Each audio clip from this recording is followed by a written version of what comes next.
Come on, demons. Come on, demons. Come on, demons. Come on, come on, come on, come on, demons.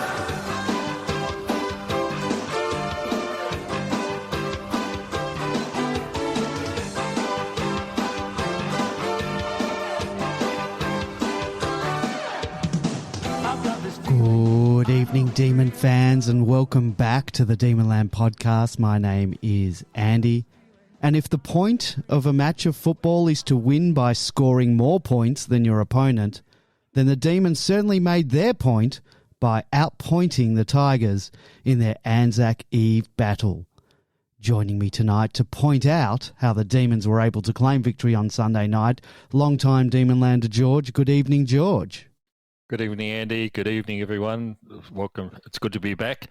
And for the Demonland listeners from last week, tonight will be, for the first time, we will be presenting a cooking segment where Andy will share with you a recipe for his favourite hat, which he said he'd eat if Tom Hawkins was not sanctioned for staging last week.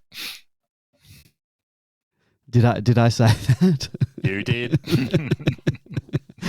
Well, you know what? Now that you bring that up again, they really couldn't I should have thought about it. They couldn't sanction him because then they would be admitting that they got the free kick wrong. So they couldn't do that after the dissent rules. So yeah, all right. I don't have any hats, and I'm not eating my premiership hat, not yet. All right, also joining us tonight to help us stay on point is Bin Man. Good evening, Bin Man. Good evening, Andy. Good evening, George. Good evening, Demonlanders. And I'm sorry, Andy, I'm not much good at staying on point. So yeah, you might have to make sure we stay on point. Well, I've run out of all point puns, so I think I've made my point, and there we'll end it there. And I think it's pointless to not bring up the elephant in the room when discussing this match, and that is our inaccuracy in front of goal. The final margin in this match absolutely flattered the Tigers.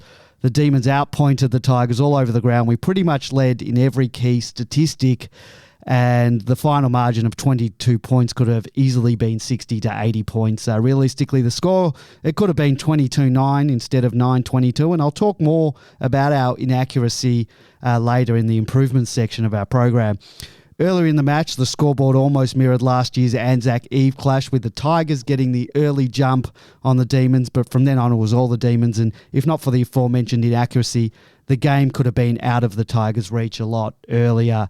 Alas, it wasn't, and 3 straight goals late in the second term saw the Tigers go into the main break with a lead, despite the Demons' dominance. Let's face it, Richmond are not the same team they were during their dynasty. George, you summed it up well in your match report, that they're a mere shell, and then, you know, without Dusty and Grimes, their claws just aren't as sharp and as menacing. Once again, our defence was at their miserly best.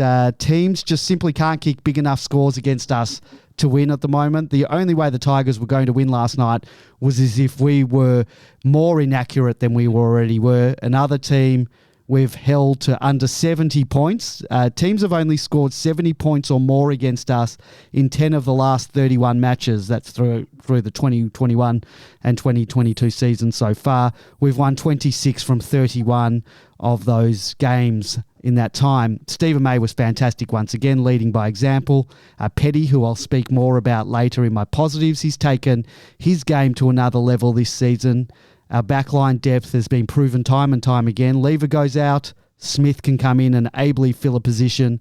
And then we also have the luxury of playing Tomlinson in the twos, and he can ably come into the team, and we won't skip a beat. Our smaller backline brigade was also fantastic, with the undefeated Bowie playing like a 200 gamer despite only playing his 13th match. George is going to speak more about Jaden Hunt later. He played a superb defensive role. He was often on Shai Bolton when he went forward. And I rate Shai, and Hunt did a magnificent job on him. In the middle, our depth also shines. Imagine losing a premiership player in the likes of Jack Viney and being able to bring in a new recruit, discarded Saint Luke Dunstan, fresh off an 11 Brownlow votes from 12-game season. And I thought he played well in his debut game for the D's in a role that he was recruited for simply by just being a backup. And he only had the 18 possessions, but I thought he used the ball really well, was composed with ball in hand. He was measured in his disposal, and he went at 83% disposal efficiency, despite what some of the concerns that some of my Saints mates had about him. Track had a quiet night by his standards, but that's fine because we have more than one weapon in our midfield arsenal, and one of those weapons is a weapon of mass destruction that happens to be one Clayton Oliver. Clarry amassed an incredible 41 possessions, 22 contested, 13 clearances, 10 score involvements, 9 inside 50s, a massive 684 metres gain, and the Checker Hughes medal for his troubles. And then a quick shout out to Tom Sparrow, who is relishing more midfield time. I think we're seeing the emergence of another star in our midfield who is able to flourish while not getting the same attention from oppositions as Track and Clarry. And George is going to go into more detail on his thoughts of our forward line a little bit later. I won't go into that now. I've got a few things to add in regards to that too. But once again, it was our famous premiership third quarter that saved the day. A 5-goal streak led by Bailey Fritsch saw the Demons put an insurmountable lead going into the last quarter, and the rest, as they say, is history. The D's notched up their 6th win of the season and remain undefeated and on top of the ladder. It is also our 13th consecutive win, which ranks equal 7th on the longest AFL winning streak this century. Essendon 2000 and Brisbane 01 through to 2002. 2002, I almost did a goodie then. They lead with 20 wins on the trot. St Kilda 2009 on 19.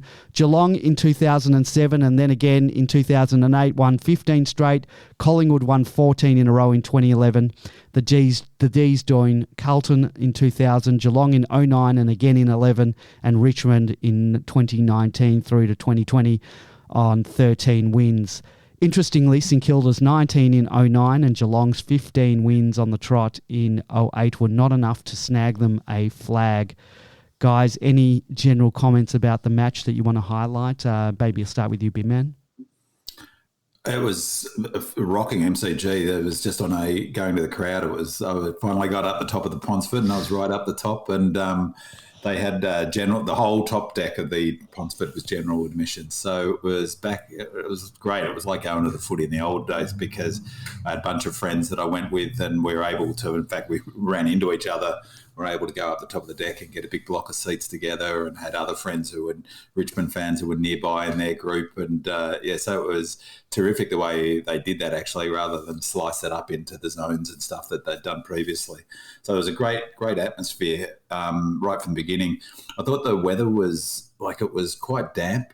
And I don't know whether that had an impact on the depth of kicking. We seemed to kick short quite a bit, in terms of not quite make the distance. And I wondered whether partly that was to do with sort of heavy air and the sort of fog coming in. But as a general thing, I mean, it was obviously frustrating. Like all the misses, it was frustrating. And I had a Tigers fan in front of me who was pretty aggro and angry right from the get-go, but he was just so frustrated because he was parroting back those pressure whenever they did it. But I had an insight into how stressful and annoying it is to be an opposition fan when you come up against the D's, how we play, because at one point they looked up the ground, they looked around and they kicked it straight to Max Gawn, and he thumped his seat with a fair bit of venom to the empty seat next to him. And it gave me a little insight into how frustrating it must be to support a team that we're up against. It's so hard to move the ball from the back half. It doesn't help that the way that they went about their footy is a way we're going to have to get used to as D's fans this year. They flooded super hard, and one of the great things about being high up the top of the Ponsford is, as I've said before, you get such a great overview of the ground, and they pushed up. The big part of the scoring part from our really easy shots, their pressure was great, but they couldn't transition the ball back the other way simply because they didn't have players going back the other way, and they're not fast enough to get back. So they did what Giants did to us and what Essendon did to an extent, really tried to clag it up and flood And as I say, I think we're going to have to get used to that. But they're not going to have the fitness. Teams that do that, they're not going to then have the fitness to transition the ball back down the ground.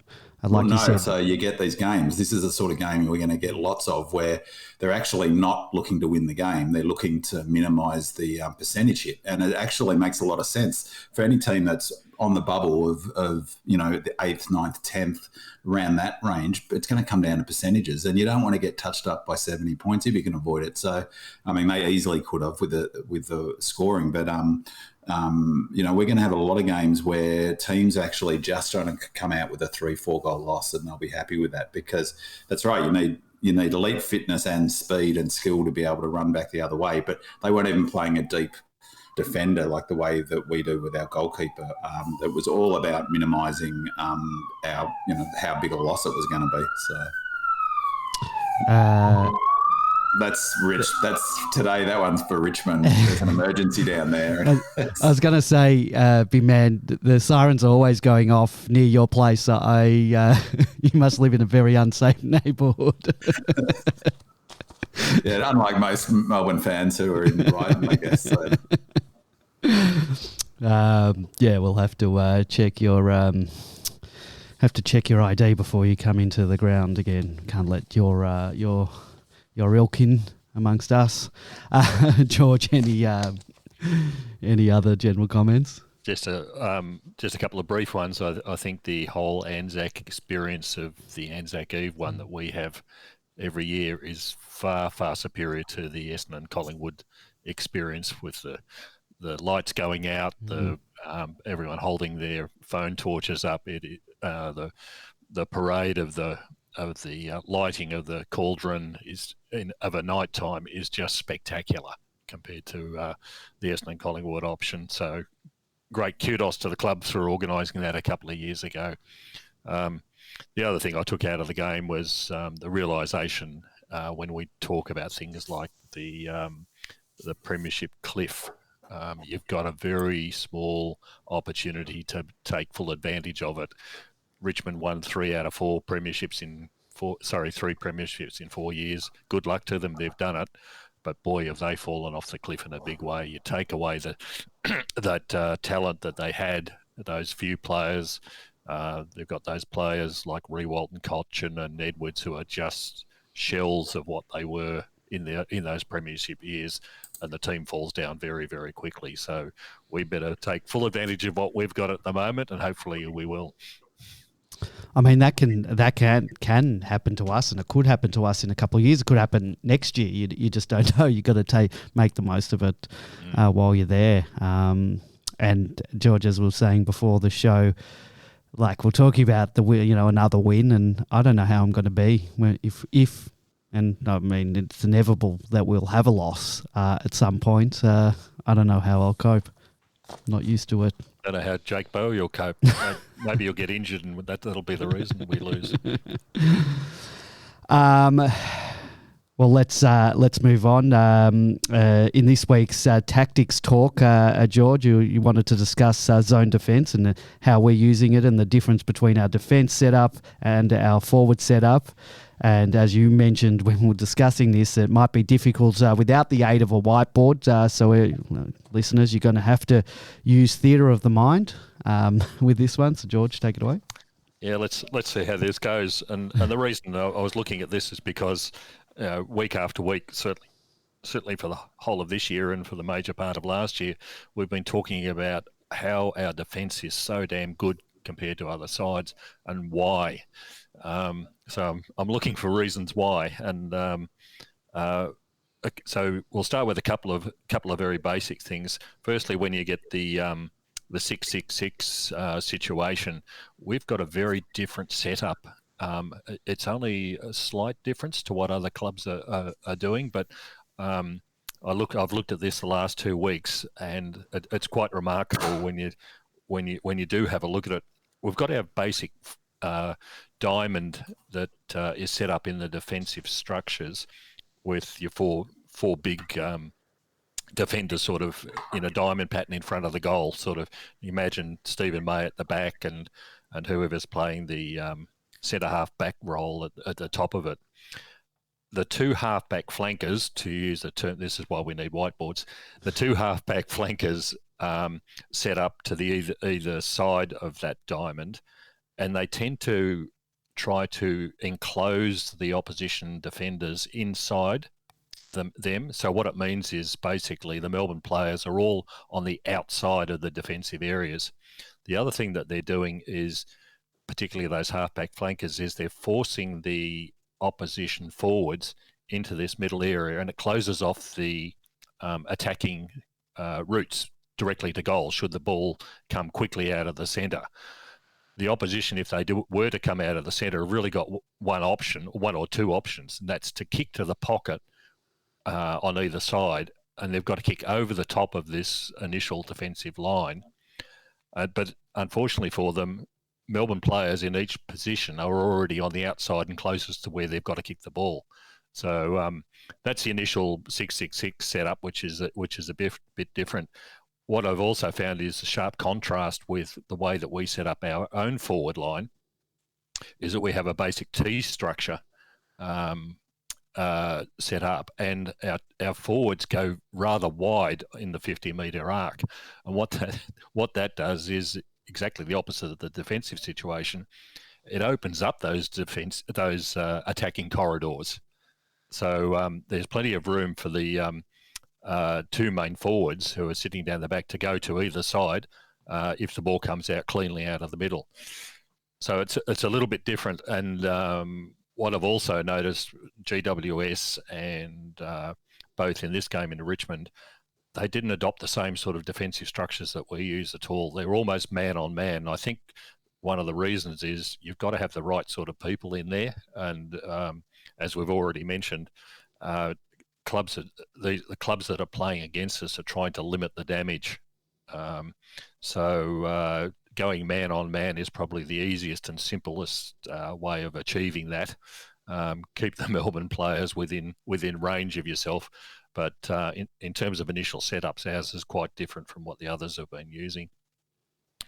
The other thing I was interested in, I've come from a basketball background, having played many, many years. And when you're playing basketball and you play a zone defence at high level where that's played, you really get an understanding of how well your teammates have been trained by the way that they run a zone defence.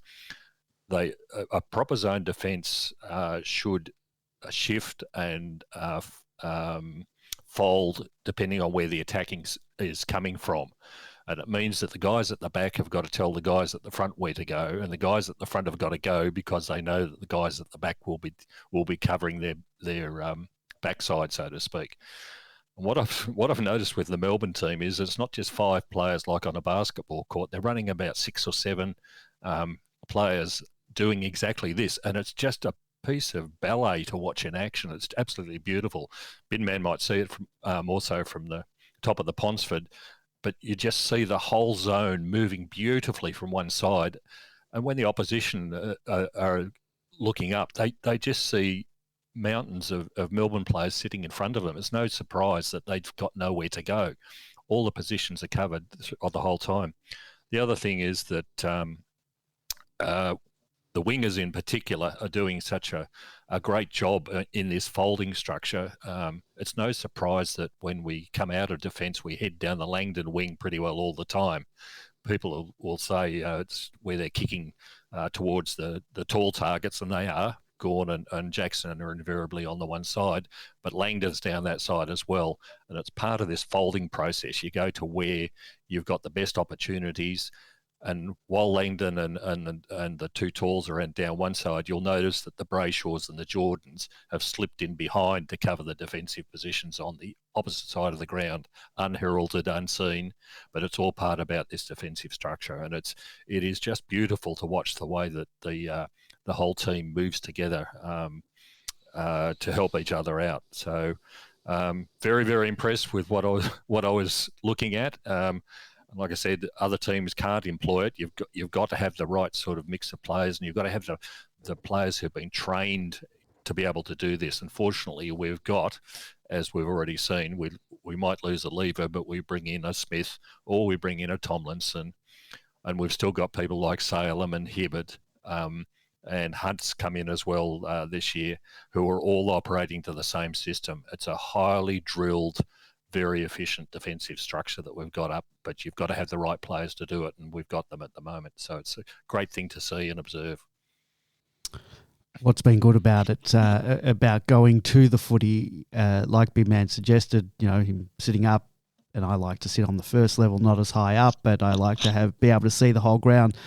And what's good about being back at the footy is being able to sort of see that, because on TV you just don't really get to see any of the setup. You don't get to see what's down the field when players are streaming forward, but you also don't get to see how we're setting up. And I think that's a nice thing for us supporters to be able to sort of witness. And it's really difficult to actually force yourself to look at it, because you're looking at where the ball is. Yeah, exactly. Not what's happening behind the play. B-Man? Oh, B-Man, you're on mute. That's a bit of Zoom-tastic COVID. So the zone defence has been in footy now for, George, at least 15 years of one variation or another. It's got more sophisticated in the last 5-6 years. And so all teams employ the zone to one degree or another. As you say, George, GWS are probably the least zone-like. Richmond historically we based our zone on theirs to an extent. But the difference for us is exactly as I say, George, our ability to move across the ground and essentially take the switch out of the opposition's toolbox. And you saw it on Sunday night, where they finally did switch across, and you could hear the murmuring from the Richmond fans, because it was, you got to go. And by the time they switched, we'd moved that whole zone across. And they'd gone to the far from the members' wing right across to the other stand, now the SK Warren stand boundary line, pretty much. I think I can't remember, it was 2 kicks or the 1 kick, but we'd got across and they had no kick down the line. They basically, the situation they found themselves in that forced the switch, looking up and down the line and seeing marking targets up the line, they replicated they tried to get around by going across the other side of the ground, and ended up with a mirror thing down that side with nothing down the line to kick to. So it's a really unique part of the game, and it's a huge thing. The other thing that for us is that, as George suggested, that triangle or diamond shape is its ability to hold its shape. So when you watch it move across, particularly if you're up behind the goals up at the Ponsford, you can really see it, because they keep with such discipline that player who plays the fullback, goalkeeper, call it what you will, role. Often it's Petty when he's in the team, but if it's not, they chop it and change, and it's usually one of those talls. But it means that so often when the forwards the opposition do get out of a centre, they look up and there's still a player to go through, and they stop and they wait for players to catch up. So that combination of its ability to move as one, but also not just to move across the ground, but to stay in shape, into that triangle shape, makes it lethal defence. And as George correctly says, it's you need the players, you need the system, but you also need, this is 5-6 years of building this under Ruse, Ruse first of all, and Goodwin has implemented this model. And if you think back to when 2018, our problem was we were getting goals behind us, getting out the back of us. We've given up heaps of them, but we barely give up any these days. And opposition teams often, like we'll talk about Hawthorn later, they rely on that a lot to get their scores that way. So, it is a thing of beauty to watch, and it requires a huge amount of gut running. The other thing is, of course, just with that time, it takes a huge amount of time to build the awareness of where everyone should be at any given point, hence the pointing and all of that stuff. But it's when it's not intuitive is when you get holes open up. And if you think back to 4 or 5 years ago, it was so frustrating. It happened all the time. You go, well, what's going on? Who was supposed to be there? And everyone's pointing. But it's fantastic to watch. And the upshot is we're number 1 points against. We're number 1 opposition scores per inside 50. We're number 2 points differential from turnover. That's what you get when you get such an incredibly strong zone defence with everyone knowing their roles, but also with key stars like Petty, May, Lever, Salem sort of locking it down. Powie's sort of fast tracking into that conversation as well. It's a fantastic combination. Anything more, George?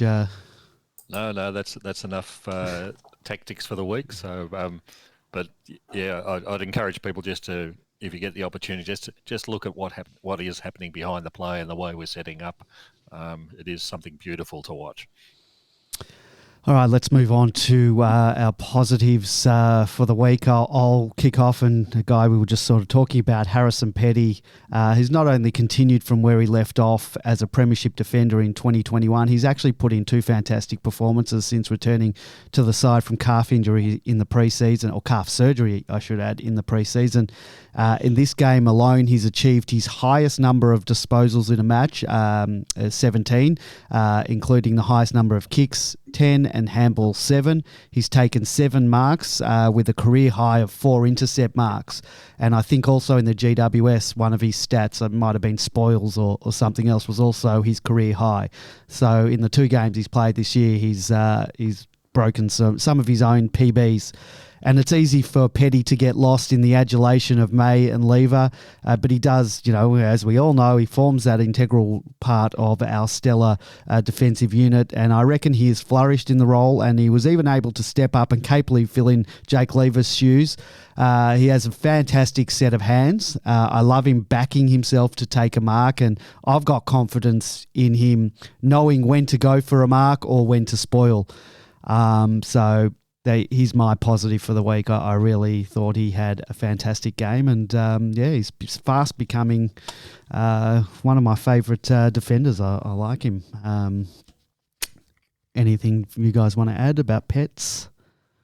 I think we saw why Petty is playing in that role once he came back from his injury concerns a couple of weeks ago. Within 5 minutes, you knew exactly why Petty was in there and not someone else. Yeah, it was.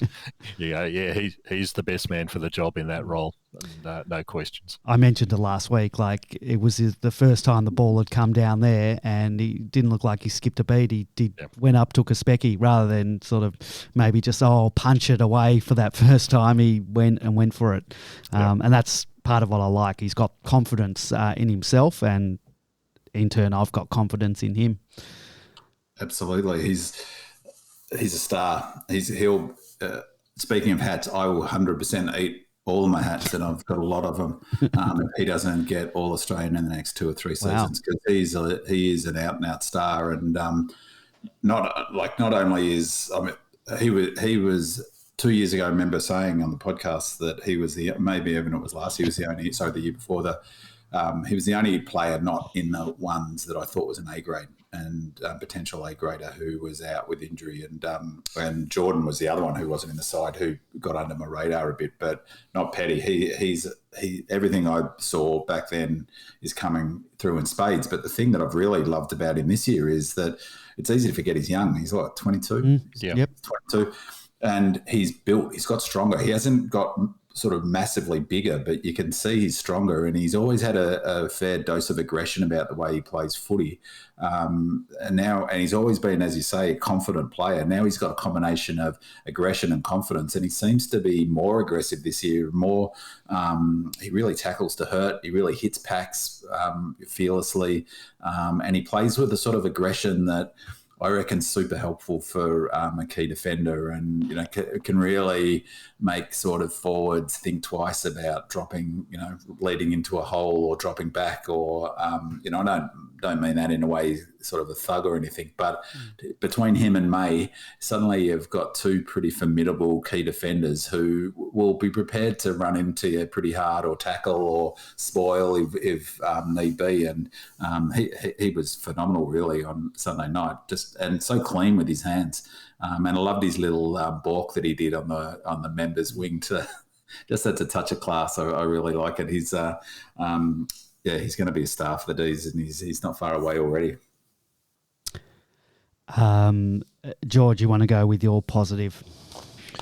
My positives were the midfield again. Andy's spoken about this just briefly before. The numbers that are coming out there, particularly this week from Clayton Oliver, were just extraordinary. we've got Christian Petrarca with a lazy 24 possessions, and we barely gets a mention when you've got Oliver getting 41, including 22 contested possessions. But I think it's also very easy to forget the other people in and around those two absolute stars that we've got. We've got Dunstan filled in his role quite successfully, I think, this week. It'd be interesting to see whether he stays in the side for the coming week. He seems to be more of a pure mid-type player, and I don't know whether that will work against him. But we'll wait and see. That's another problem for the selectors this week. That's an interesting one. I can't see him staying in the team. That's nothing against him. I thought he played I thought he was good with ball in hand. He made good decisions. He didn't panic at all. He seemed to fit into the way we play. But he's really there as he's in the team as an insurance policy, which we pulled out this week with Viney being out. I can't see Viney not coming back in and him going out, and it's no offence to him. I really like him. I want to see more of him, but I think again with Goody, his presses, as I said, they're more and more revealing, and he's pretty much said exactly that in the presser. We selected him exactly for this purpose, which is why probably should have seen him coming in, getting selected last week. And so that's what we'll do. Directly, he mentioned that connection directly to Viney. Viney's inside mid. We need an inside mid to come in. He comes in. I'd be surprised if isn't a direct swap next week. Health protocols pending. Yeah. But I think it's important that we don't forget the other nominal wings, mids in the team, and that's the wingers. The work that Langdon and Brayshaw Jordan do on the wings is just extraordinary. They've got to work both in the forward sense and the defensive sense as well. Langdon this week 599 metres gained. That's extraordinary numbers by any measures, and once again 100% game time. He just keeps on going. And Binman mentioned before the inability of Richmond to be, and it happened the previous week and the weeks before that as well. They can't get the switches going against Melbourne. There is no point, because as soon as you try to switch, Langdon's already there. Your first defensive structure's set up, and they've got nowhere to go when we've got a player of this capability. So I could talk about him for ages. And just finally, the last one I was going to mention was Jaden Hunt. His 100th game, he completely changed his game in this match. Everybody loves to see Jaden running up the ground, and they all get excited with his speed. This week he played a purely defensive role. He was primarily on Shai Bolton when he was moving down, and Bolton is very fast and very agile, and Bolton was completely smothered pretty well the whole game by Hunt. What that tells me is that Hunt's got the idea now that he is part of a defensive unit. You don't play individually, you've got to play your role within the unit, and if that means being utilised to shut someone down like a Bolton, then that's what you've got to do. So very impressed with the way that he changed his game this week. Is he being given that Hibberd role? Because Hibberd would sort of play... Yeah, it's hard, it's hard to know. It's hard to compare, but he was interviewed after the game, and he said that he's been given that not Hibberd's role, but he was the last 4 weeks he's been playing more defensively on their small forward, and it was obviously Shai Bolton this week, and that it's something he's had to work out, obviously, and so I presume they've given him that over the summer to work on his one-on-one. Yeah, because in the past, Hibberd would have played on Shai Bolton coming maybe. over. Shai Bolton might have been too fast for him. Maybe now. Yeah, but even so, I mean, he's not real. I mean, when we played them last time, obviously he was on Martin, but he's better. Hibberd's better on that stronger player, like who's physically strong as opposed to quick. And I think that, obviously, I mean, that it makes a lot of sense because our weakness is that fast, small forward. I mean, Shai Bolton was by far their best player in the corresponding game last year. He did a great job, Jaden Hunt, on shutting him down this week. So I'm not quite sure if it's exactly the same role as Hibbo, but it's certainly we need someone to take that medium. Like the obvious one's Cameron. Yeah, well, that's what I was going to say. Who's going to play on Charlie Cameron? Is that Hunt now? You think if he's successful in this role? I mean, I suspect it's probably another example of areas to improve, because last year it was the medium-sized forward who did the most damage against us. Yep. And, Smith, maybe he's not quite maybe he's a bit big for that size player.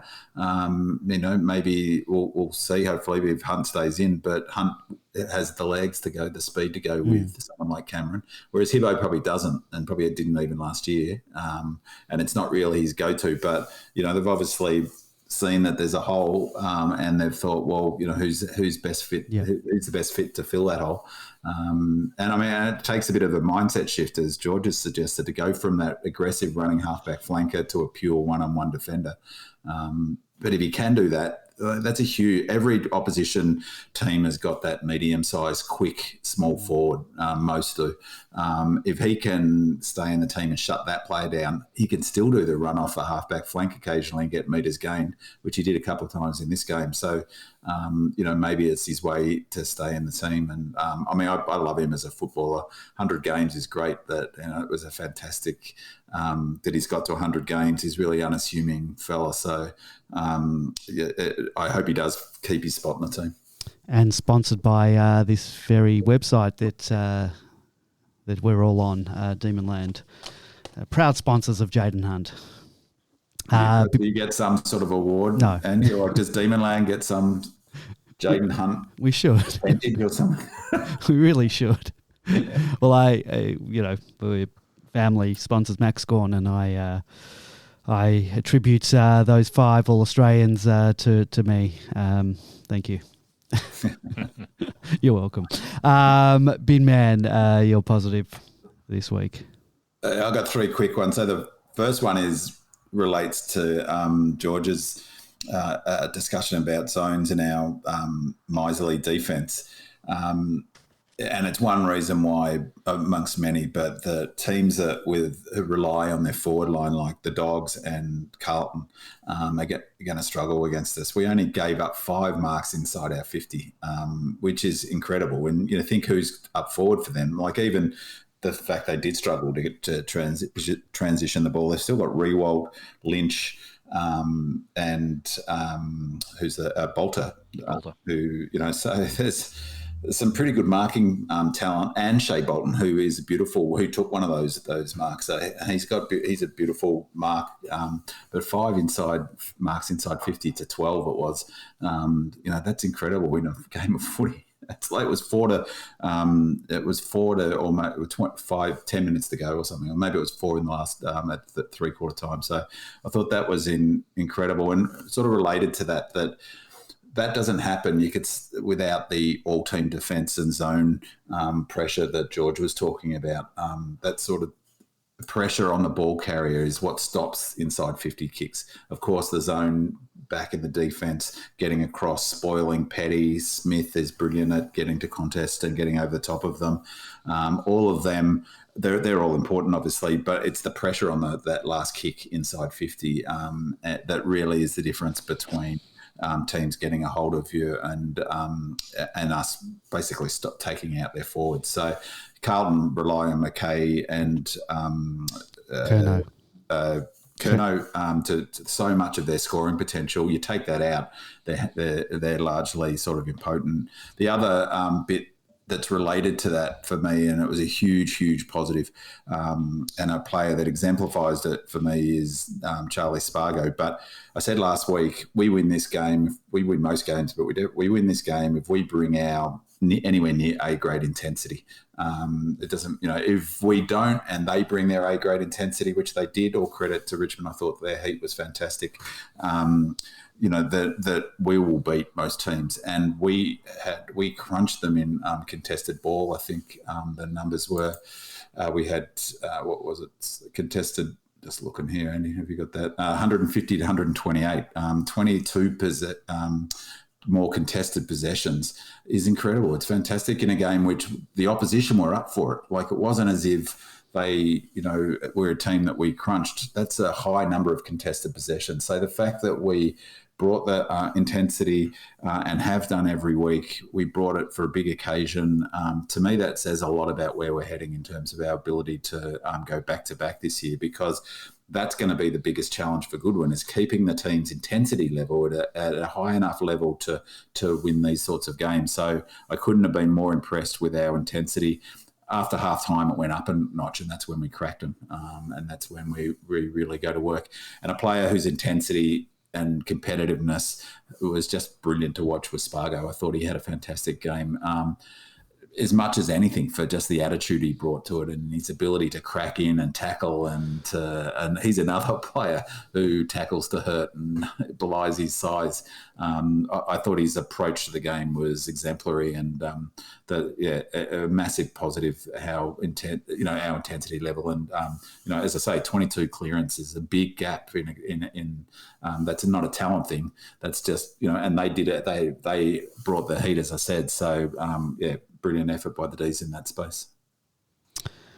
Yes, it was. Let's go on to improvements. I've been banging on about the fact that one day our inaccuracy is going to cost us a match. And whilst I think we might have been safe in this particular game, who knows, a few goals that we didn't kick could have lost. It certainly did cost us some percentage. I thought the conditions were perfect. Big man, you said that it seemed a bit wet. I thought there, certainly wasn't any rain. Was there dew on the deck? I don't know. I don't know. It was when I left the ground. I walked back to the Flinders Street, and outside it was pretty dewy on the grass. Okay, but it was also quite cold by that time. And as I said a few times there. About half dozen times they didn't get the distance they obviously were going for, and the ball fell short. So, I reckon there might have been a bit of dew on the surface, and that might have... I think there was from about the halfway half time mark. Yeah, I was right on the wing, and it was quite obvious there was mist. You could see that mist sort of developing. That looks like the smokers stand is still in operation on the ground, and at the same time, the ball suddenly. Could only be kicked 40 metres by pretty well everybody. Yeah. And marks were being dropped that shouldn't have been dropped. So it was slipperier than certainly what would have been visible on television, and it helps to detract from the game to watch, unfortunately. Yeah, because there wasn't any wind either. We couldn't hit the side of a barn. Less than 30% strike rate in front of goal. It's pretty abysmal. Simply can't happen again. We let ourselves down. They were kicking pretty straight most of the time. Certainly Rewalt, he's one from the boundary. Anyway, disappointing. Do you think it was a bit of pressure? Some of the ones, some of our snaps? I don't know. I think it happens a bit. I mean, we've actually looked. Believe it or not, Andy, we were number one for accuracy. Last week we were very accurate, but we haven't been too bad this year because I haven't been. I know we have a few times brought it up in shows this year. But it was extremely frustrating. And, I mean, you just wanted to get hold of them. Didn't you? Just wanted to have, from last week, 10 goals in a quarter. That's what you wanted. You wanted some Demons catnip. But I do. And I wanted to enjoy it a bit more. I reckon I was a tad nervous when I shouldn't have been because we were playing better than them, but we weren't getting the reward on the scoreboard. So should have had a good 5, 6, 7 goal buffer so I could enjoy myself a little bit more. Right, they kicked well, and I was saying to a mate, Rewald is beautiful kick. He's such a skilled operator. I happened to watch the half of the replay from last year, and it's incredible to hear them talk about Richmond on the up and where's Melbourne going, and it's just 12 months' time. It's completely reversed. But in that game, he kicked that ball off the ground, and it was no fluke. He was deliberately doing it. And what I didn't realise, when I watched the replay, is he actually tapped that forward before, and then he did something similar last night. He's just such a beautiful kick. He's a pure footballer. So they were much more accurate. The goal Spargo missed, I nearly jumped out of my seat, and it's just a shocker. He balanced up towards punt road end. I think it was the third quarter, wasn't it? It's just a howler. In the pre-match, he was doing this little drill, just him and Stafford, where Stafford would sort of tap balls to him. He'd kick it quickly, sort of attempt to tackle him. He just was nailing every snap that he put through, and then it was almost exactly the same situation. He missed it. Frustrating. Good thing Weed can kick straight, even when he floats them. Well, we'll be talking about Weed in just about 3 seconds, George. Over to you. I'll tie it all in together. The forward line. Yeah, start with the forward line. Yeah, I was just commenting on that. I think it was a combination of factors. Firstly, Richmond were flooding back as much as they possibly could. The opportunities for our main forwards were limited. There wasn't much of the kicking, marking, taking set shot sort of arrangements. We had 64 inside 50s and only kicked 9 goals. It's a pretty poor effort and indicative of something else that's going on. I don't know that the forward line works with Wiedemann all that well. He doesn't seem to be able to match up in his leading patterns with the other forwards. Time and time again, you see him in the pocket, trying to outmark Ben Brown when there are opportunities in front of goal that he should be leading to split the opposition's attention. So he just seems to be one of those kids who's been used to playing as a tall leading forward, and that's about his only way of playing. He kicked 3 goals, and you can only do what's put in front of you. But 2 of those goals were as a result of Harms and Fritsch working very hard and getting the ball to him. It wasn't as a result of him doing anything. He just would happen to be on the outside when the situation occurred. And the third goal came because he fell over his own feet, and the umpire decided that was a free kick for him. One uncontested mark for the whole game for a leading forward. There's a lot to do. I think he'll probably get another opportunity this week, but after 7 years in the system, we're still talking about whether he'll come good or not.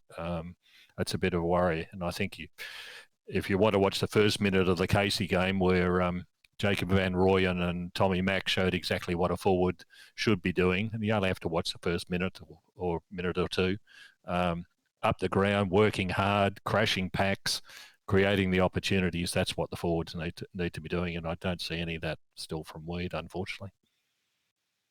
My thoughts on the Weed situation. I think it's going to be very difficult to effectively drop a player who's contributed 3 goals to a side that in the end of the day won by just over 3 goals.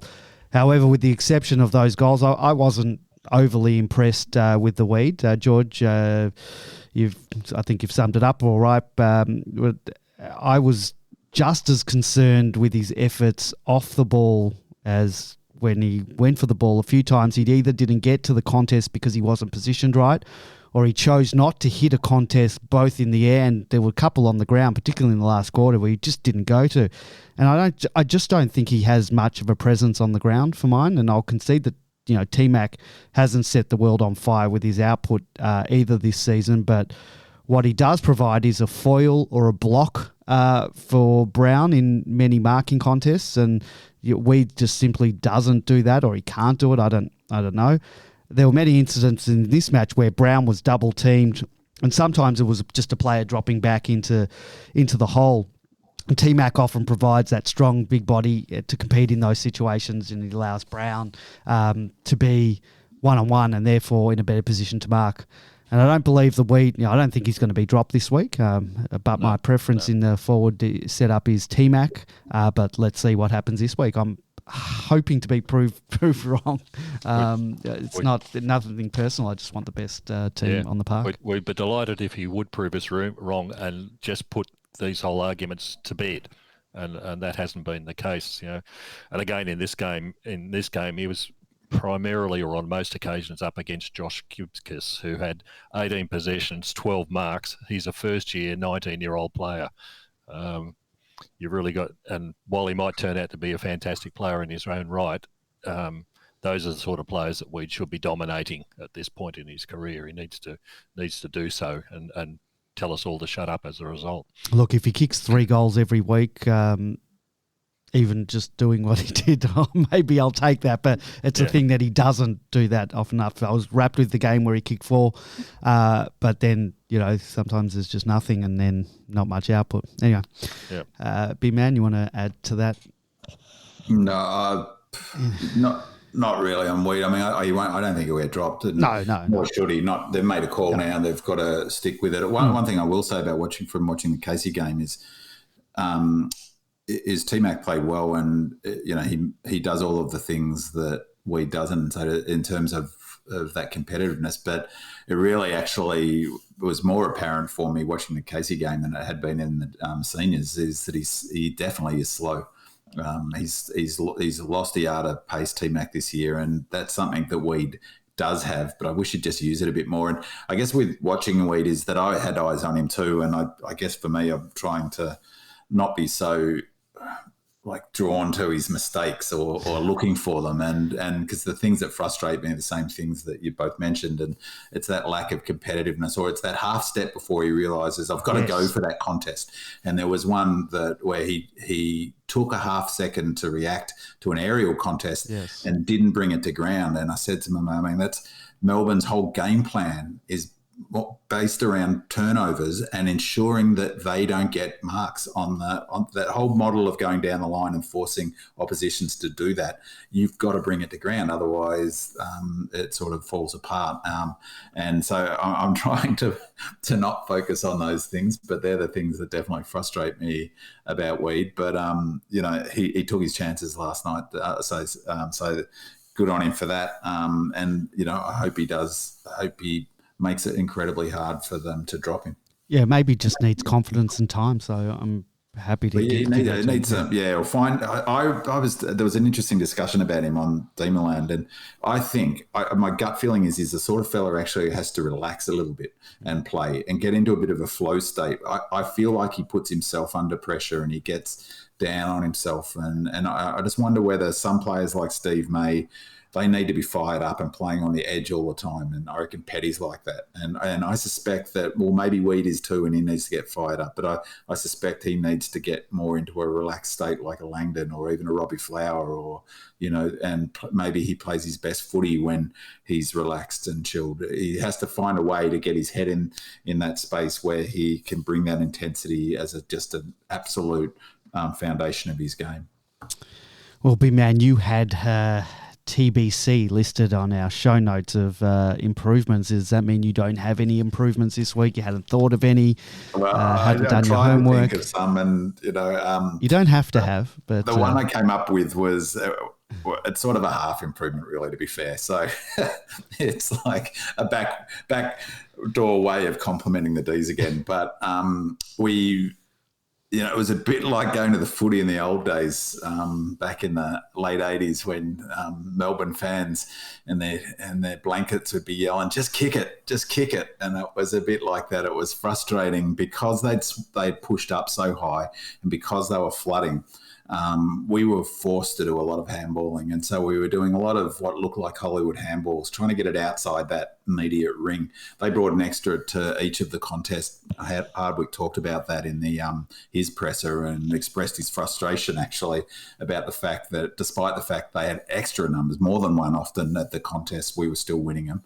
I think that it was a huge cause of frustration for him. But because of that congestion, and because the way they were coming up at us is that we were forced to handball a lot. And if you remember this game last year, Goody, I was surprised he didn't mention, or perhaps no one asked him, that was the reason.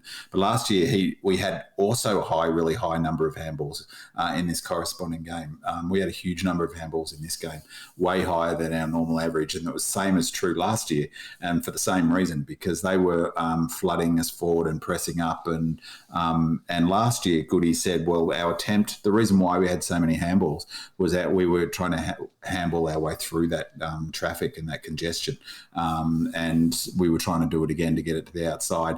Maybe because it was slippery, maybe because of just the sheer number of handballs, but we missed a lot. And as much as it was frustrating missing the shots at goals, there was probably at least 6 or 7 times where if we'd got through to the next contest, we were clear ahead of the ball. And again, that's the what's so great about being at the footy. You don't see that on the television. You can see just one more kick, and you'll get it to that free player up forward ahead of the ball who's done that running forward that we're pushed forward. But there must have been a half dozen times where that last handball didn't hit a target, or it just missed, or Smith missed some, Dunstan missed some. There were a number. It wasn't any one player. But so that was an area. I don't know if it's an improvement, but they worked pretty hard on it. There were a number of times where just one handball away from getting free, a few times down the boundary line, Cozzy, Langdon. That would be, if they could improve that and be perfect, that would be fantastic. Yes, we strive for perfection. Yeah, that's what we want. But he doesn't. He's happy to play ugly, as he keeps saying. All right, let's move on to Casey. The Casey Demons maintained their undefeated run and top spot on the VFL ladder after a bruising game against Richmond at Punt Road Oval. After finding themselves 26 points down early in the second quarter, Casey were able to claw their way back to level at the final break and then ran away 23-point winners. Tom McDonald, 3 goals, and he joined Rosman, Melksham, Tomlinson, Baker and Chandler amongst the best players for the Casey Demons. Guys, you both watch most, if not all, of the game. Who impressed you of the Demon-listed players? George, you can start. Yeah, it's always difficult watching the seconds playing, particularly on television. But at least we get to see it, so that's one good thing. But it was an interesting sort of game from that perspective, and it really shows the gulf in quality between the AFL listed players and the VFL players. Although the couple of the VFL players in the Casey side, like Munro in particular, just would find a role, I think, at the AFL level. But players like Melksham really shine out. T-Mac was just fantastic in this game, really shone out. Tomlinson in the back line had 13 possessions in the first quarter alone, including 6 marks.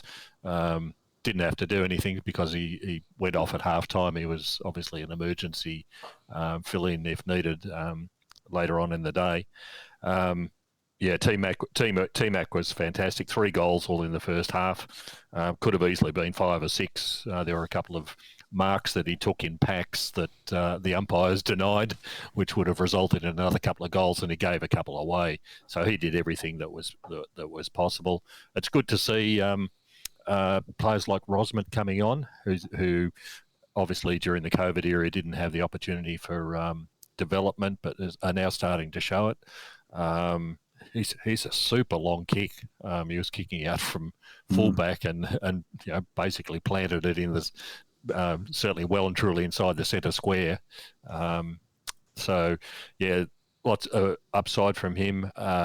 Baker on the wing was used his speed a number of times. His kicking is not the best, and it just keeps letting him down. But we're seeing the same structures being utilised at Casey at AFL level, and that's why we can bring people like Smith and Tomlinson back into the side. They know exactly what to do when they're getting there.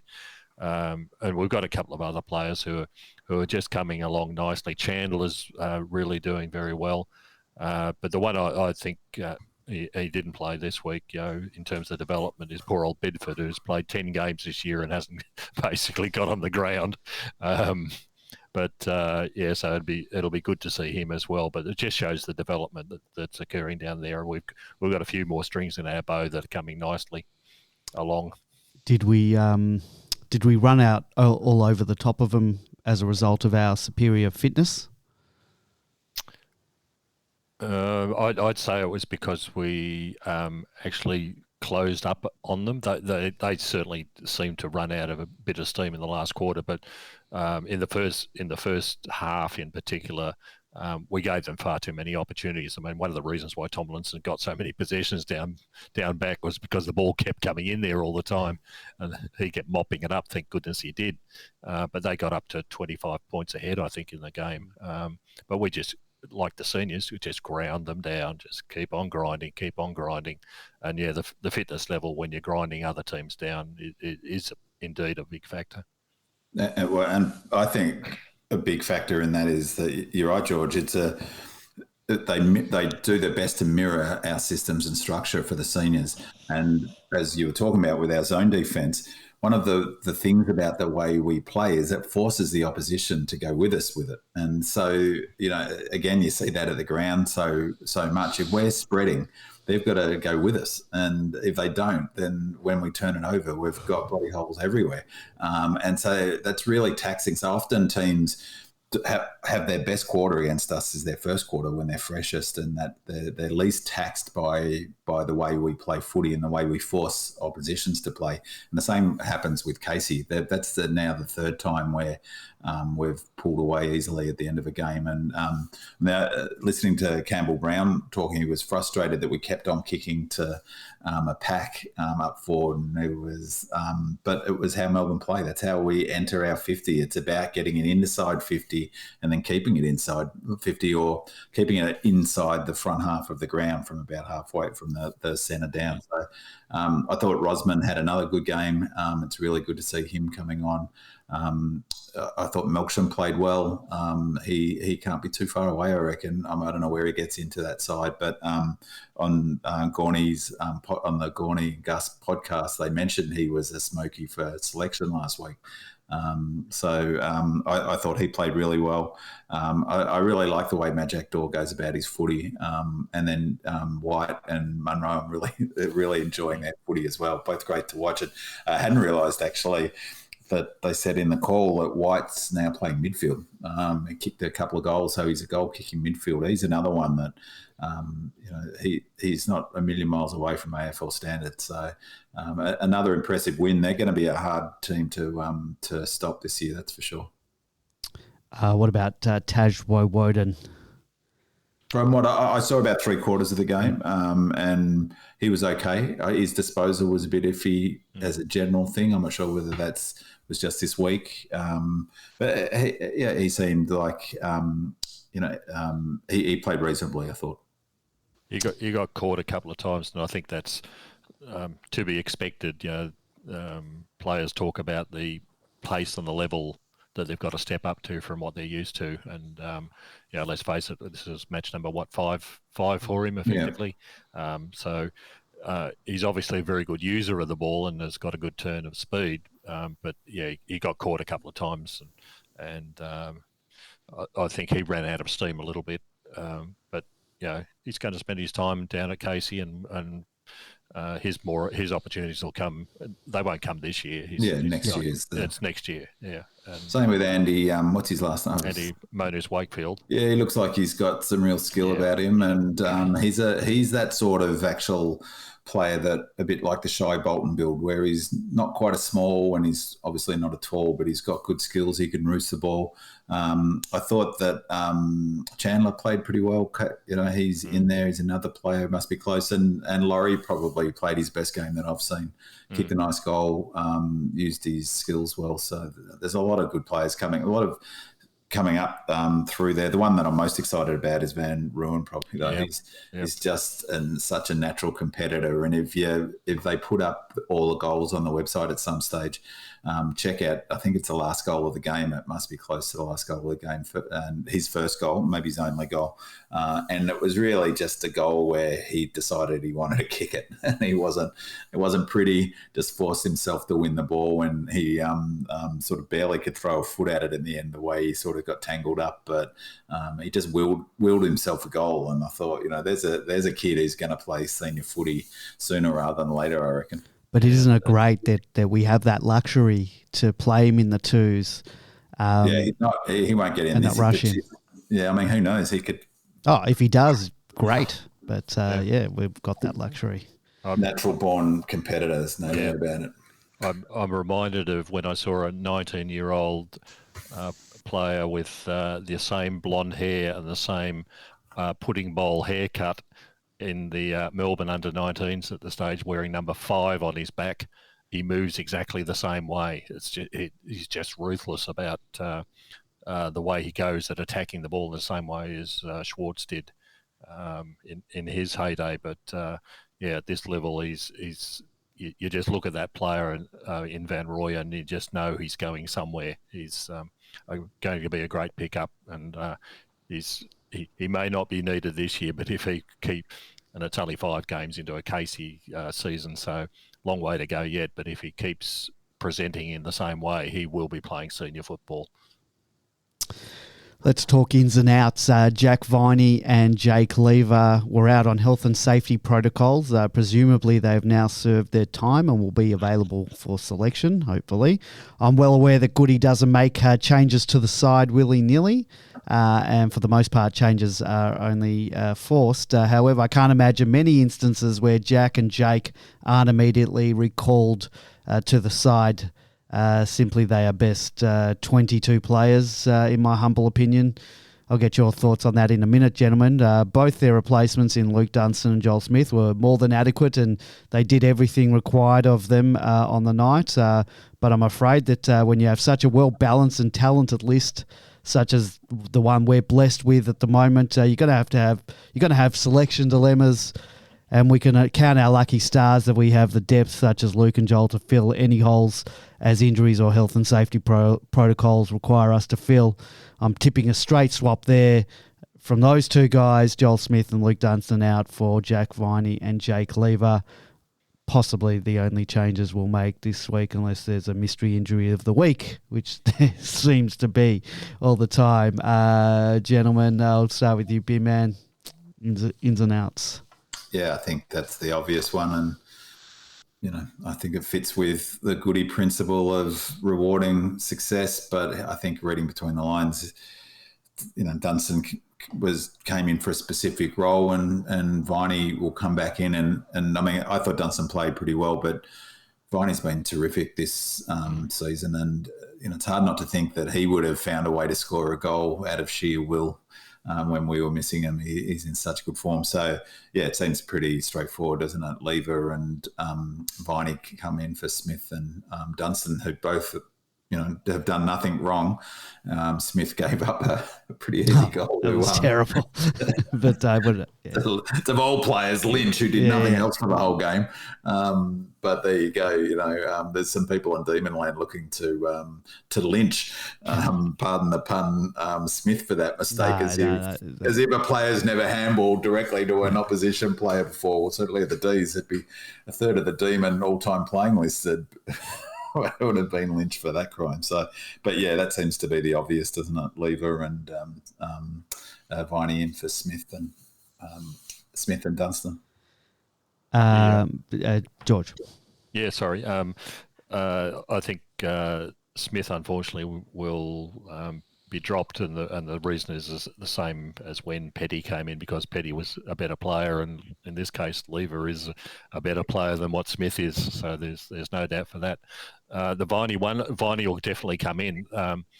There's a couple of possibilities other than Dunstan, though. Mm-hmm. You may or may not have noticed Harms, for example, went off at 3/4 time for an awful long time. Yeah, he had 69% game time. Yeah. So he was well down. Whether he's got something niggling in the background, I'm not quite sure. So that might be the possibility. The other one that was reported on the AFL site was that Dunstan got a head injury or some sort. Possible concussion. Right at the end, he So, sandwiched in between two Richmond players. Yeah, so that creates an opportunity there. But the other one that's a bit of a smoky is A and B. I think in the last two games has been really, really down. He had, 9 possessions last week and only 13 this week. Now he's in there to provide pressure, and that's fine. But when you get, like he did in this match, 9 direct turnovers, you've got to start questioning what he's providing to the team in terms of football. And that's why Melcham may well be a possible replacement in that area. Or in Bedford, who has got the speed and the ability to provide the press that A and B does, is another option. So I'd be watching that space. Yeah, as we always said with Neil Bullen, that if he's not going to get the numbers in terms of disposals, the pressure's got to be up, or those 2 set shot goals that he missed, he's got to nail those. And they weren't difficult ones at all. They were virtually straight in front. You got to have scoreboard pressure. But his pressure was fantastic. His pressure was elite this game. I mean, his turnovers weren't great, but his pressure was fantastic. His running, you watch him run for 10 minutes in a game. It's incredible. Yep. Like, there's no way Melksham could cover him. Bedford definitely could. Bedford's the player he's most like in the team is Nibbler in that role. He's got a good tank. He's got the wheels. He's probably quicker than Nibbler as well. I can't see Nibbler's no chance of getting dropped. So I'll eat my hat. Okay, another hat eating. Another hat. Right. If he's dropped, then in fact, I was just going to get his number on my back this week, so that would be a bad omen. So I cannot see him getting dropped in. His pressures the last 2 games. I've watched live, and because he's my favourite player, I've watched him, and his pressure is nowhere near, like, it's incredible. Like, the amount of pressure that he puts on the opposition just through his running, if nothing else, is up right up with Langdon. I mean, he's the only player who runs further in the at the D's is Langdon, and it's Langdon, Nibbler, and then Daylight between him and third. Yeah, he had a game high 20 or a team high 27 pressure acts. Yeah, I mean, that's all. Like last week, Goody was asked about Cozzy's game, and the question the presser was, and I forget, I wish I could remember the exact wording, but to paraphrase the question was, it must be good to see Cozzy kick some goals because he's had a quiet start to the season. And if you go back and watch that presser, Goodwin almost laughs. He said, well, not by our metrics, he hasn't had a quiet season. By the metrics we use, he's been fantastic, and goals are a bonus. And it's exactly the same with Nibbler. 27 pressure acts is Nibbler's KPI, and he's exceeded it by a mile. So, yeah, he's not going anywhere. Just while I'm got you, bin man, I want to ask you a question about the AFL stats portion of their website. What has happened to that? Have they neutered that completely? You know what they've done? And last week's I wanted to look at, and I hadn't looked at it this year, I've been meaning to, but last week I wanted to look at T-Mac's game and Weed's game. So I thought, well, I'll go look at AFL Stats Pro. It's not there anymore. So they've taken all of that video highlights off, so it's not there at all. And they've also, you can't drill down on your stats anymore. You can't compare players anymore. You can't. It's unbelievable what they've done. I was just trying to find Nibbler's sort of pressure acts for this year, and you can't. I mean, once a game's done, they don't compile it anymore. This is terrible. The best one publicly available stats site, and I'm sure there's others, but the one that I think is the best, well, the best that I know of, I'm happy to find out if it's a better one, is FootyWire. And it hasn't got all of the stats that AFL has, but it's got most of them. So, you're right. It's completely been neutered is a good word. Most concern for me is they've taken off the Stats Pro, which was for those who don't know, there's not much point knowing about it now, but video of every single involvement. There is every player. It still exists on the AFL app. If you go to the AFL app in the bottom corner, there is a stats tab, and you still can access those videos through your phone. It's still there. I'm just on it now. However, because I was trying to look up Petty to see some of his intercept marks, but unfortunately, I don't know what they've done for the Melbourne versus Richmond game. When you click on Petty's thing for that, and it's for all the Melbourne players, it goes to the Gold Coast versus Brisbane game. So they've just put the video for that. So if you're looking at something at 2 minutes 53 seconds, it goes to 2 minutes 53 seconds of the Brisbane Gold Coast game for this particular match. So I don't know what's happened there. And well, that's good that but it's still there. Just on Nibbler, he's just looking at his FootyWire stats. They've got the rankings for each season, and he's second in total goal assists across the AFL. Okay. Which is and third in goal assists per game. There you go. He's a role player, and he seems to be doing his role. So George, get off his back.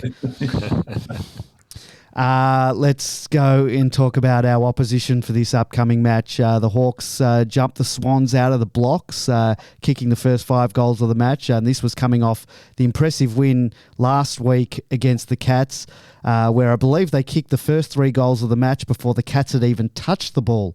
So we better be switched on early in our match against them this week. They seem to really jump out of the blocks. The Hawks held the lead for most of the match until about 10 minutes to go when the Swans had clawed their way back in front, and they ended up running over the young Hawks, kicking 9-1 in the last quarter and winning by 41 points. I guess that's a good sign for us, as our fitness and ability to run out games could be a factor. So, boys, you... I can't remember who was going to look into Big Man. Were you going to be doing our opposition watch? Hawks play a really interesting game of football. My knock on them was their defence, but in the first part of the season, their defence was actually pretty good. But they play a very quick transition game, a bit not unlike, at least in sort of the outcome that the Dogs were playing in the first third of last season, not as many handballs. So in their rankings, they're second least opponent rebounds, 50 per game, and second in team to opponent rebounds per game. So they're getting, they're high inside 50s in terms of their ability to rebound, or their ability to get it from halfback flank. And you saw that against Geelong, and you saw that in the Swans game. They really bounce off halfback flank and look to run, and it's no coincidence that, again, that their best quarters are those first ones when they catch teams out a little bit, where the fitness is, you start the game, let's say, at equal level fitness, and then as the game goes on, the relative fitness gets pulled apart a little bit. I think that, that fast ball movement it is great to watch. It's exciting. I think it'll take them a long way. The question is, how strong are they defensively? Defence wins grand finals. They might be looking now to add their offence first in that layer. And they certainly caught Geelong out. Remember in the Carlton game as well, that was the second half. They came super hard at Carlton. They've definitely got an ability to score quickly, but it's a bit like that risk-reward stuff. So against us, it's such a challenge to play football against us, because you can go slow, it suits us. But if you go fast, you might be able to score. And I really think that's the only way a team's going to beat us is to go fast, and that for all to work. But you go fast and then you open yourself up for getting hurt on rebounds. So, for us, in terms of inside 50s, we're number 1 in the AFL for inside 50s. They're 17. They don't get anywhere near as many inside 50s, obviously. They're a half-back flank. In some respects, that's not old school, but it's a bit a model that has proven not really to be super successful. They've got,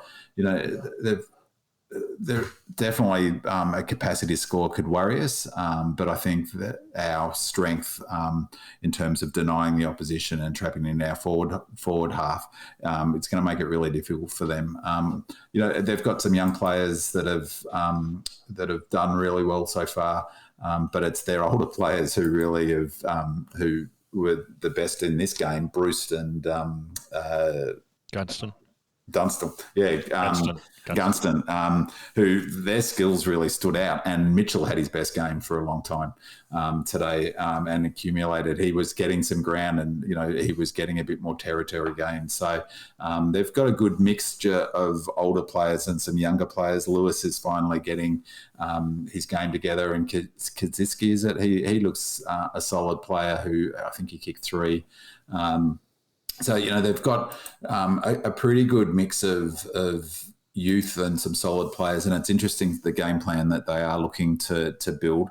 But it does rely on that quick ball movement. And I think that for, just like in so many opposition strengths, our strengths really take that ball movement away. And if you can take that, that's their one wood. If you can take that away, they struggle to move the ball forward and get an inside 50. As I said, they're 17 for inside 50s, which is partly about the way they move the ball, but it's partly they're not a forward half team, and the sort of best teams in the AFL at the moment, namely us and Brisbane and increasingly Freo, that it's all about getting the ball in the forward line and keeping it there for as long as possible.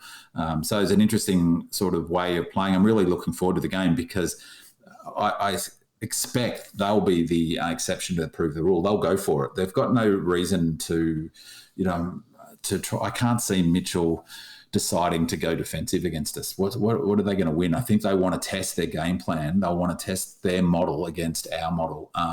They could play defensive. Clarkson certainly would have, but I just can't see it happening. So we could be in for an exciting game, because if it does open up, we can respond in kind. And so I hope they come out looking to attack, looking to switch, take the corridor on, which is what they've been doing, because that will make for a much more exciting game than GWS and Richmond style of flooding forward and not taking risks and not really looking to score. So I expect that they'll see this game as an opportunity to test themselves against us, but as much as anything, test their game plan. At least I hope that's the approach they take. I'd be surprised if they didn't. They're a bit early in their journey of where they want to head towards being a flag competitive team, to be going into their shells, I would have thought, and going, well, we'll keep it to a 4 or 5 goal loss. So it'll be fascinating to see, and we'll know within the first 4 or 5 minutes which approach they take just from where they're running to on the grounds. But I hope they do what they did on Swans. It was magnificent to watch the first 15 minutes. Today they moved the ball super quick, great kicking, hitting targets, really good lead-ups. They had Sicily down back. He's always been a star, but I think he's really matured, and he's slotted in super well back there. So I'm really looking forward to it, at least in large part because I do think they'll look to attack, and we'll get an open attacking game of footy. How'd they go in the rucks? Because they seem to be short on rucks. Yeah, I mean, they're going to struggle. Every team coming up against us is going to struggle if they don't have 2 decent rucks, let alone 1 decent ruck. And I had his name up before, their ruckman. Max Lynch. Yeah, he's not in either of our ruckman's quality.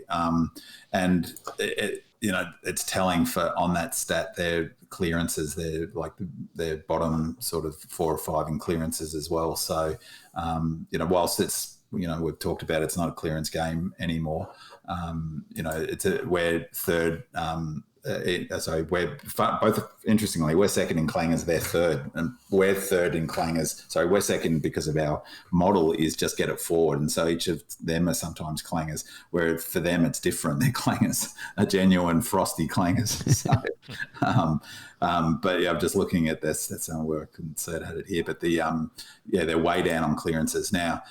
For us, that isn't such a big issue because we win post clearance, but they're middle table on post clearance, winning that possession. So it is a big issue for them. And they've got a reasonable midfield, but they've got a lot of pieces of the puzzle to put together before they're going to be really a contender. And their rucks are obviously a big one.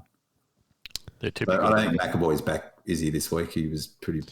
On their injury list, everyone's sort of listed as, who's not playing, is listed as TBC. McAvoy's neck, TBC, Mitch Lewis, hamstring, but in the text of what page I'm reading, he had hamstring tightness after the Geelong game, so he might be back. Mitch Lewis. Who is it? Mitchell Lewis. Oh, right, okay. Yeah, the Hawks are playing like a young side, aren't they? They're up and down. Their one wood, as Binman uses the word, is speed and youth and quick attacking.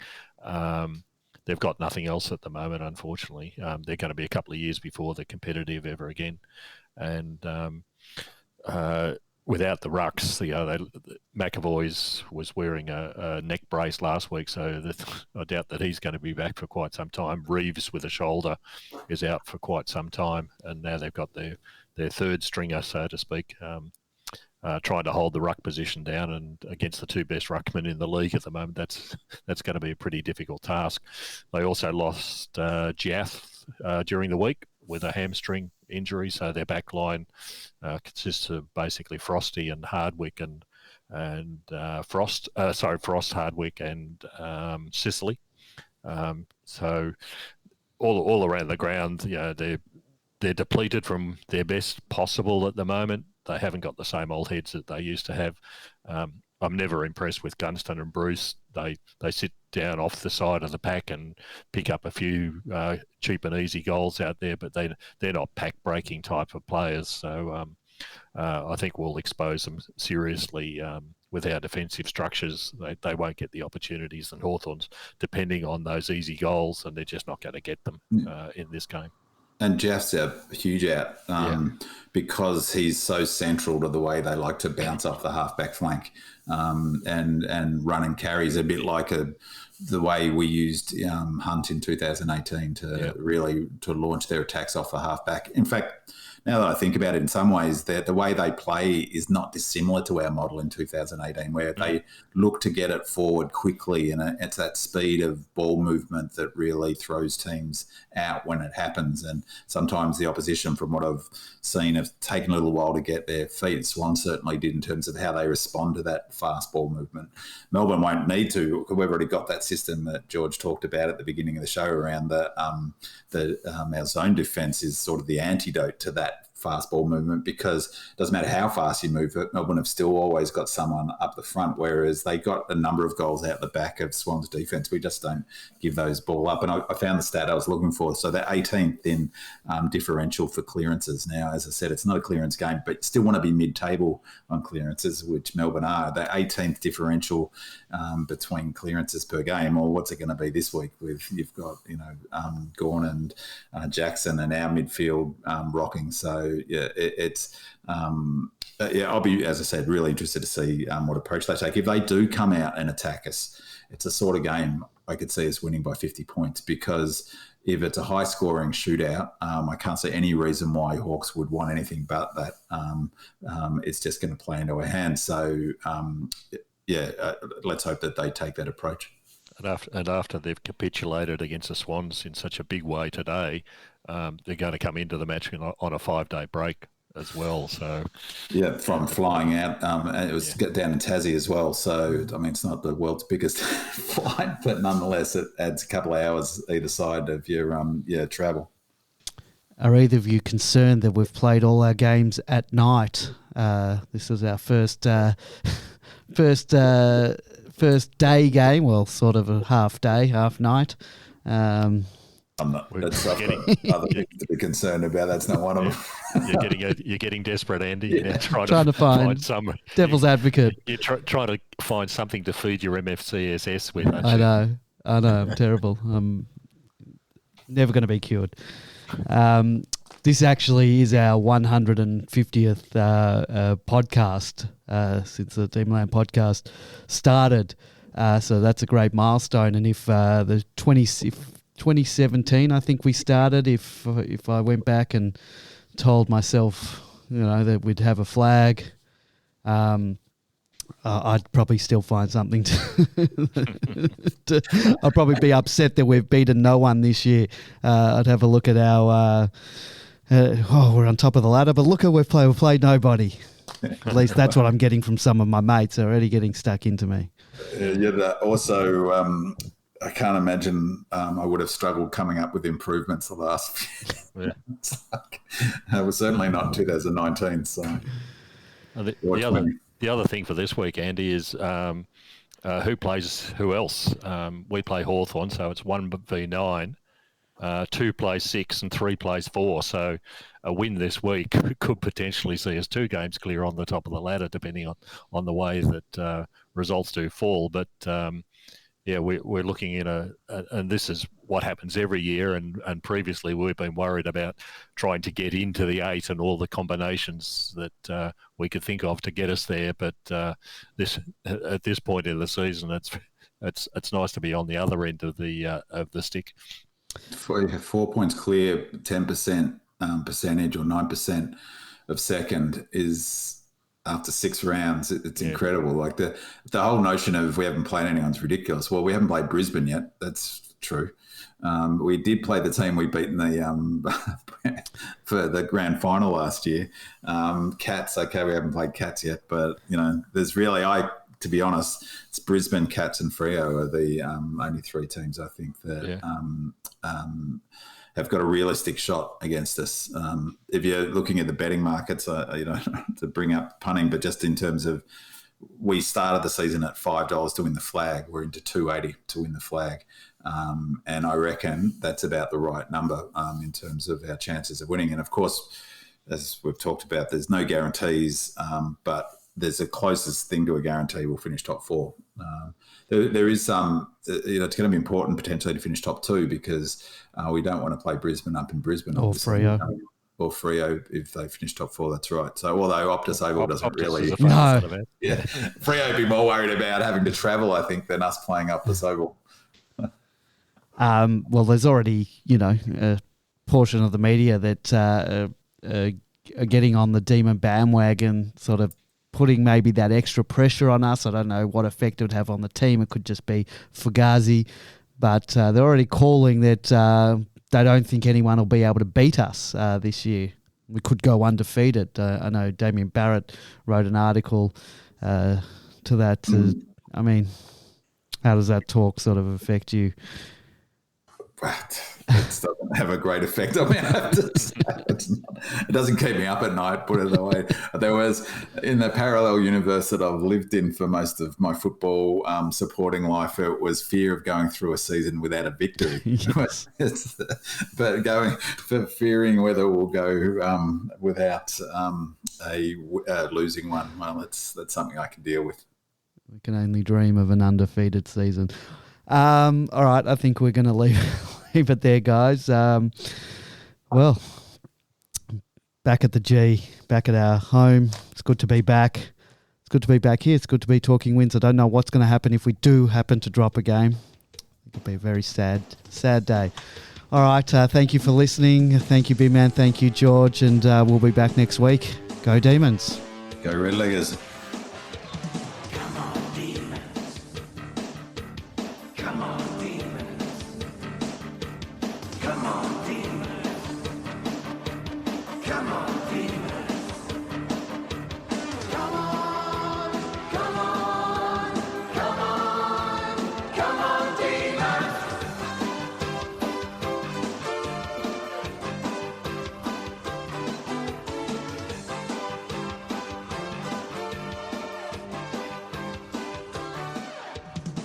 I've got this feeling